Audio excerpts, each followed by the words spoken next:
guys, it's me Lindalee from Kids First, and I had the chance recently to chat with some of the filmmakers of the new Frozen animated short, Once Upon a Snowman. It's the story of what happens to Olaf after he is brought to life by Elsa in the original Frozen movie. The short follows his adventures from the moment he opens his eyes until he meets up with Anna, Sven, and Kristoff, and is told from a unique point of view, almost behind the scenes of the action we see going on during the movie we've all grown to love. It's fun of full Easter eggs, cameos, and finally an answer as to why Olaf is so in love with Summer.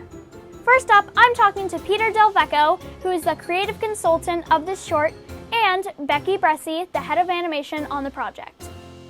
We know Josh Gad came back for this, and it sounds like the voice of Oaken did too.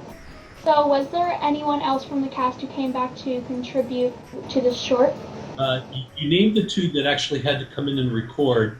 Obviously, we used the voices from the first film, and they were aware we were making the short, but I don't believe they actually had to come in and record new ones. It was primarily Oaken and Olaf. There's a lot of fun inside jokes and Easter eggs in this short, so what are a couple of the team's favorites that fans should look closely for? Well, two of the pictures in the stereoscope when Olaf is discovering how much he loves Summer are from other movies that the studio's done. I noticed that, actually. Did you see that? Even though it flickered by really quick? Yeah. One from Moana and one from Tango, so that's pretty fun. That's the one that I was like, oh, that's Tango. I know, I saw that too, and I was like, oh. Well, thank you so much, both of you, for talking to me. I had such a good time. Thank you so much. Thank you for the great questions. Thank you. Bye. Have a good day. You too. Bye-bye.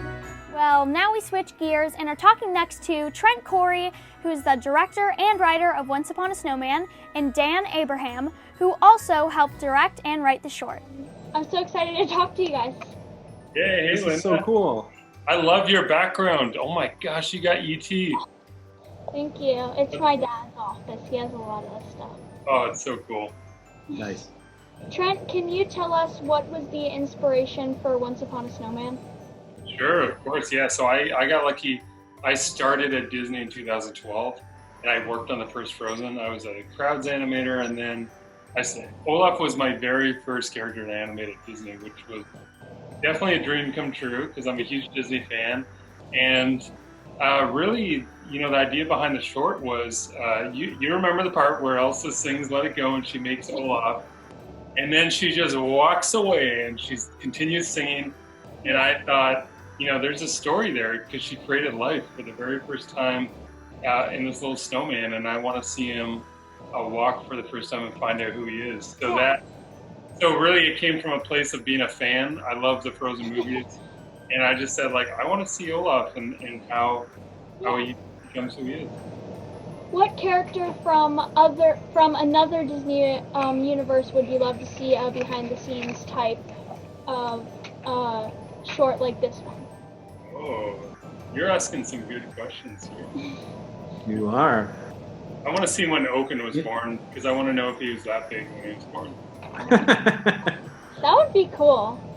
You know what I would want to see? This is going back a while, but in Lady and the Tramp, they had puppies at the end of that movie, and back in the day, they had one puppy that looked like Tramp, and his name was Scamp, and there was a whole comic book series about him, and I always thought he was so cute. I'd love to see a series of shorts about Scamp. I would probably want to see what Rapunzel does. They name mostly reading books, brushing her hair, cooking, etc. But I would want to see what she actually does and in her tower normally. That would be cool.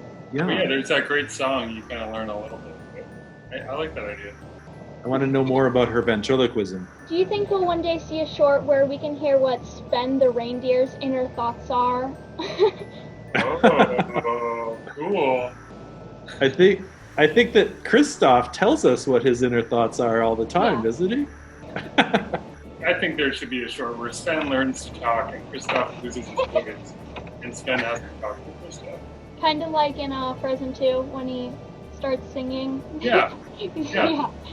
You know that Dan right here, he boarded that sequence, the hilarity awesome. the Sven and Gustav song. I had so much fun coming up with that stuff. It was really a blast, like to come up with how silly and fun that could be. That was funny. There's lots of fun inside jokes and Easter eggs in this short, so what are a couple of your favorites? Well, first of all, I want to know what your favorite is. It's not an Easter egg or anything, but I just thought it was funny when she threw her cape and it just knocked Olaf off of the cliff. Yeah, I love that part too. I too. love that Olaf opens his eyes for like a split second and barely has time to see the world before getting taken out by a cape.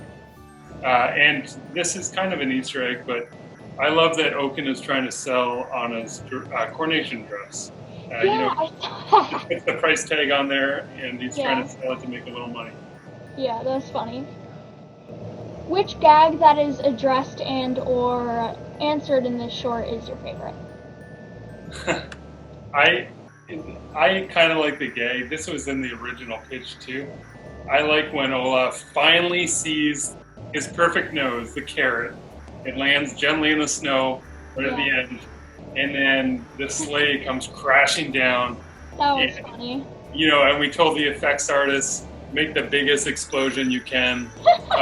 And I love the animation of Olaf. He's so excited, and then he's so let down when that little carrot gets crushed. So for kids who are interested in animation as a career, whether it's drawing or directing, what advice do you have to give and where should they start? 100%, because I was that kid when I was young. I just wanted to work for Disney, and it's just all about drawing,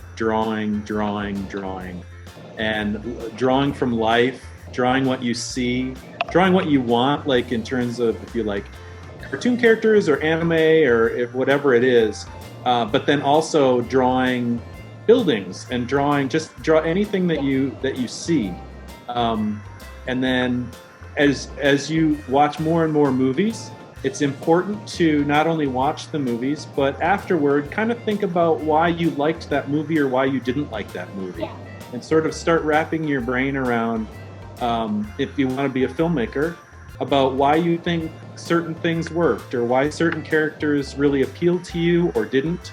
And you just kind of learn more and more from sort of doing that and sort of really taking the time to analyze your feelings about what you just saw.